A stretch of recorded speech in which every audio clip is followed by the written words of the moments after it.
Salam sejahtera. Saya Prani, anak perempuan Echa, nombor matrik 266295. Hari ini saya dengan Mas Diana akan membentang tentang tahap kesedaran pengurusan risiko dan takafu yang kita dapati dari cara membuat soal selidik.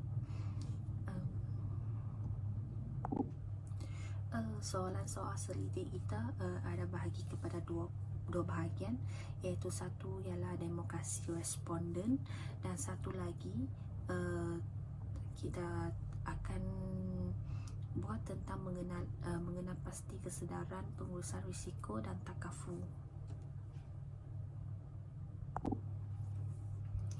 Berdasarkan soal selidik yang kita sediakan, semua terdapat 33 responden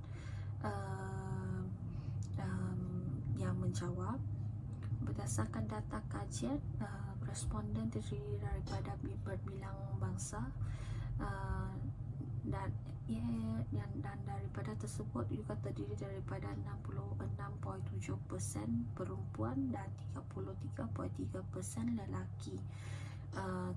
Kajian ini merupakan hasil daripada pandangan majoriti golongan yang berumur 21 hingga 30 tahun, manakala 15.2% lagi merupakan golongan yang berumur 31 hingga 40 tahun.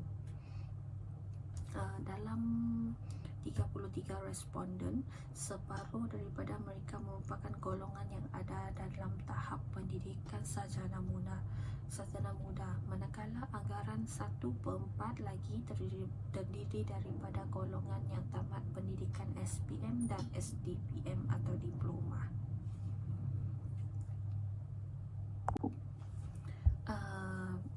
Bahagian B iaitu bahagian yang untuk kita menentukan sama ada responden kita mengenal pasti kesedaran pengurusan risiko dan takafu. Sini kita ada sediakan dalam 10 soalan. Soalan 1 merupakan, adakah anda memiliki takafu atau insurans hayat? 2. Adakah takafu atau insurans hayat penting bagi seseorang? Ketiga, adakah anda mempunyai pengetahuan tentang takafu dan insurans hayat? Keempat, adakah anda menganggap pembayaran takafu atau insurans hayat merupakan salah satu bebanan? Seterusnya, yang kelima, adakah anda mengetahui bahawa kos rawatan atau perubatan meningkat setiap tahun? Keenam, adakah anda menganggap melanggan takaful atau insurans hayat merupakan salah satu cara pengurusan risiko? Ketujuh, jika terjadi sesuatu pada diri anda, adakah anda mempunyai kepersediaan untuk melindungi diri anda dan tanggungan? Ke-8, adakah anda menganggap pembayaran takafu atau insurans hayat merupakan salah satu bebanan?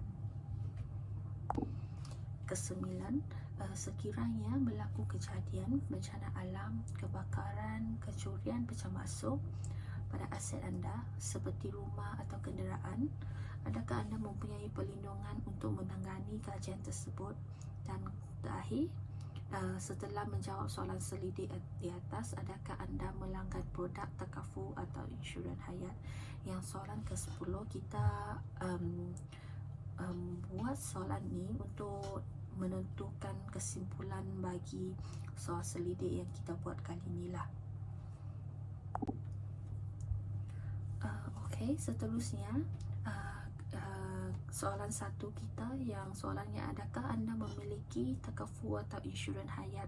Berdasarkan keputusan kajian yang kita dapat, masih mempunyai 36.4% daripada 33 responden belum memiliki takaful atau insurans hayat, manakala 63.6% sudah memiliki takaful atau insurans hayat untuk diri sendirinya.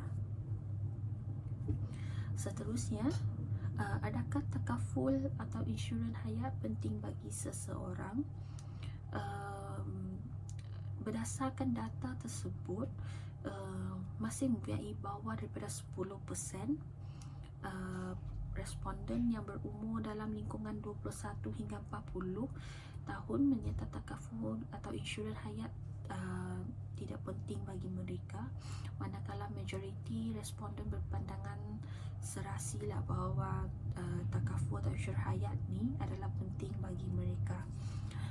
Berdasar keputusan kajian kedua soalan ni, pada tahap awal golongan kecil responden menganggap takaful atau insurans hayat tidak merupakan sesuatu perkara yang penting atau perlu diutamakan, dan mereka masih tidak memiliki takaful dan insurans hayat.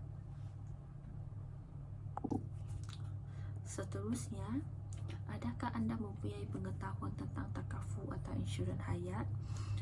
Berdasarkan data yang didapati daripada soal selidik ini, masih mempunyai hampir 1/4 daripada responden, iaitu dalam 24.2% atau peratus tidak mempunyai pengetahuan tentang takaful atau insurans hayat, manakala 75.8% daripada mereka menyata mereka ada pengetahuan tentang takaful atau insurans hayat.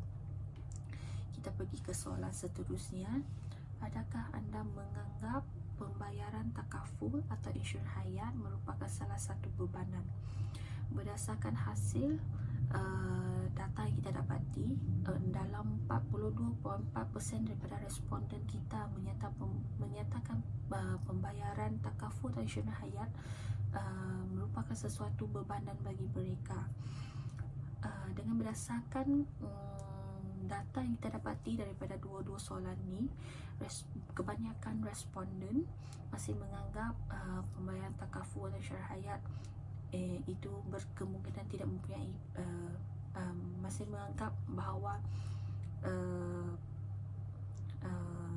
pembayaran takaful merupakan satu bebanan kepada mereka, berkemungkinan kerana mereka tidak mempunyai pengetahuan tentang takaful atau insurans dengan secukupnya. Maka ilmu pengetahuan perlulah disebarkan kepada orang ramai agar mereka memahami bahawa pembayaran takaful berkira berdasarkan pendapatan dan kemampuan seseorang untuk sebagai pengurusan sebagai satu cara menghadapi risiko yang akan datang pada masa hadapan lah. Ya.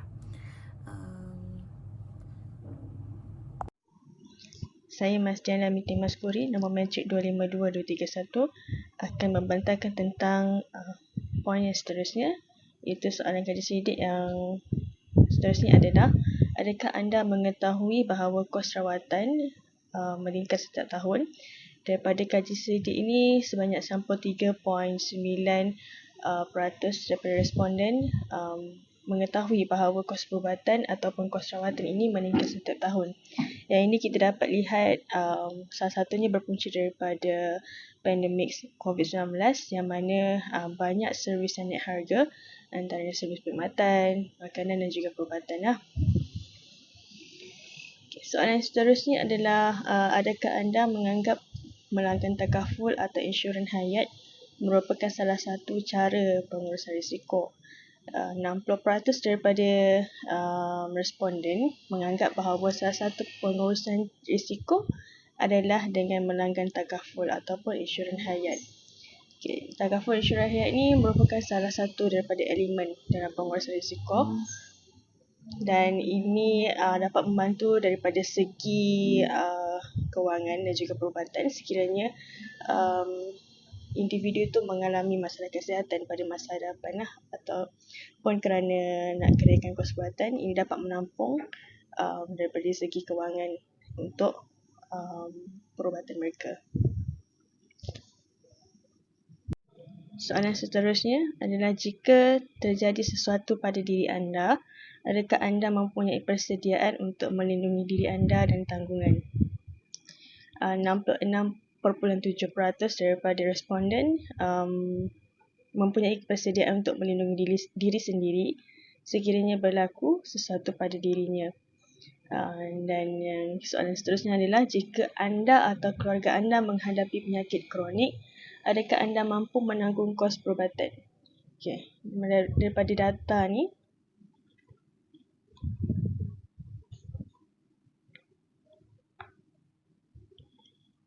menyatakan bahawa lebih separuh daripada responden tidak mampu menanggung kos perubatan keluarga jika salah satu daripada anggota keluarga mereka mengalami penyakit kronik.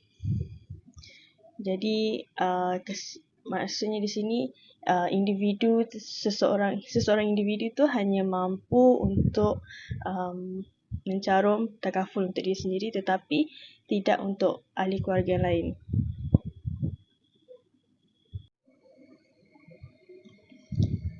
Soalan seterusnya adalah, sekiranya berlaku kejadian seperti bencana alam, kebakaran, kecurian,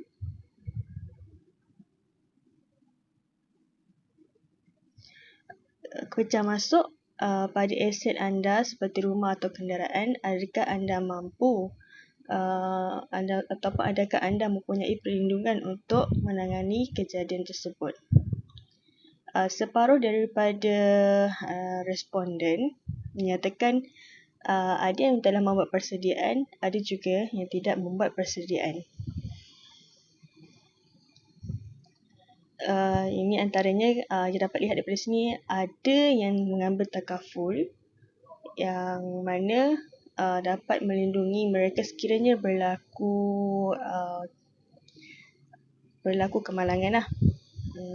Contohnya takaful seperti takaful rumah ataupun kereta, perlindungan. Tapi ada juga yang tidak mampu, yang mana mereka menganggap itu adalah tidak perlu. Seterusnya, soalan terakhir adalah, setelah menjawab soalan sedidik di atas, adakah anda akan melanggan produk takaful atau insurans hayat? Di sini terdapat 3 majoriti. Yang pertama telah melanggan, kedua ingin melanggan, dan yang kelompok yang ketiga adalah tidak pasti. Okey. Dapat kita perhatikan di sini, sebenarnya individu ni faham dan sedar akan kepentingan takaful tu, yang mana ia adalah untuk salah satu cara untuk pengurusan risiko, yang mana dapat membantu sekiranya ada berlaku kemalangan ataupun sebagainya yang tidak diingini. Tapi di sini ada yang ingin, mana mereka ni faham dan sedar takaful itu penting, tapi tidak tahu macam mana macam mana untuk mengambil polisi yang bersesuaian dengan mereka. Dan yang tidak pasti ni adalah bukan mereka tidak faham, ada sebagainya tak faham, ada sebagainya ada faktor-faktor lain yang mana mempengaruhi kenapa mereka tidak mengambil takaful. Jadi kesimpulannya, majoriti daripada responden yang daripada kaji selidik ini mengetahui bahawa insurans tu adalah satu komponen asas dalam pengurusan risiko. Dan mana ini bukan melindungi individu dari segi kewangan, tapi juga menyumbang kepada kestabilan ekonomi dan menggalakkan pendekatan yang proaktif untuk menguruskan risiko. Jadi daripada segi kesedaran tu, individu tu faham, sedar bahawa takaful itu penting. Okay. Daripada ada beberapa kenalan saya tanya secara directly kepada mereka kenapa mereka tidak ambil takaful ataupun apa-apa perlindungan insurans, kerana faktor seperti ejen yang tidak membantu mereka untuk mengambil polisi yang bersesuaian dengan mereka, ataupun bila mana mereka mengambil polisi yang takaful tu, tapi bila ada sesuatu yang berlaku, susah untuk mereka claim atas kemalangan yang berlaku lah. Itu antaranya antara temubual yang saya lakukan dengan salah satu daripada responden. Itu sahaja daripada kami. Sekian, terima kasih.